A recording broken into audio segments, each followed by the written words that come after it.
Predsedavajući, koleginice i kolege narodni poslanici, govoreći o kandidatkinji za predsednicu Skupštine, ne mogu da se ne osvrnem na pisani materijal koji nam je dostavio predlagač.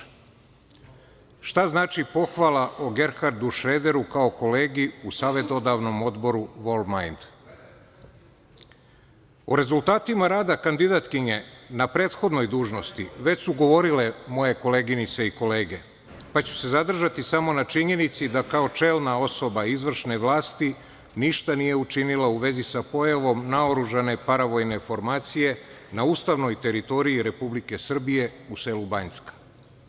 Takođe, obavljajući tu dužnost više godina i mandata, podržavala je i zalagala se za iskopavanje litijuma u Srbiji, a govorila je i o žabi koja se ugleda na konja Ćutu, kao i o prosipanju bisera pred svinje, zbog čega mi je, bez obzira na neprimerenost takvih izjava, izuzetno drago što sam među pomenutima, odnosno uz njih. Bilo bi lepo da kandidatkinja odustane od ovakvih i sličnih misli i izjava, ali svi znamo da je to nemoguće. Zbog toga će, između ostalog, moj glas biti protiv.